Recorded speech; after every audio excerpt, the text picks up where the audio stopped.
জীবনে যে কোনো শখ বা আহ্লাদ পূরণের নির্দিষ্ট একটা সময় থাকে।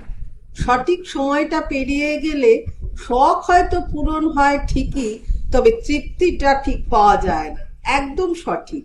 কারণ আমার মা ছিলেন খুব স্টাইলিশ মহিলা, আর আমার বাবা ছিলেন plain living and high thinking এর লোক। আমার আজও মনে আছে, মা একটা কমলা রঙের বেনারসি শাড়ি কিনতে চেয়েছিল।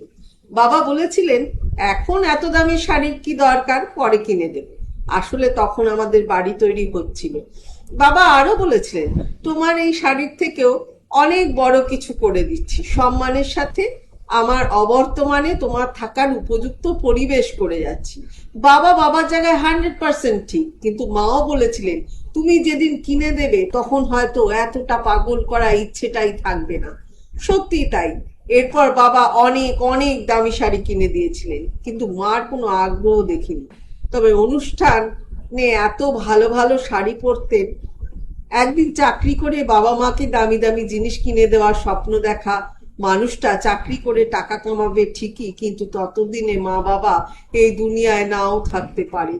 জীবনের ছোটখাটো স্বাদ আহ্লাদ, খুব দামি জিনিস, এগুলোই একটা মানুষের হৃদয়কে জীবিত রাখে, সতেজ রাখে, প্রাণবন্ত রাখে।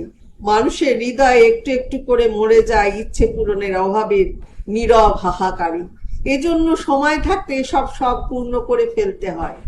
অনেক টাকা জমলে একদিন খাবো, এই চিন্তা না করে অল্প কিছু টাকা জমিয়ে এখনই খেয়ে আসুন পছন্দের খাবারটা। বিশ্বাস করুন, জীবনের শ্রেষ্ঠ স্বাদটা পাবেন। দেরি না করে পছন্দের মানুষটাকে নিয়ে আজকেই রাজি হলে হুটখোলা রিকশায় বৃষ্টিতে ভিজতে ভিজতে শহরময় ঘুরে বেড়ান। হুটখোলা গাড়ির কেনার অপেক্ষা না করুন।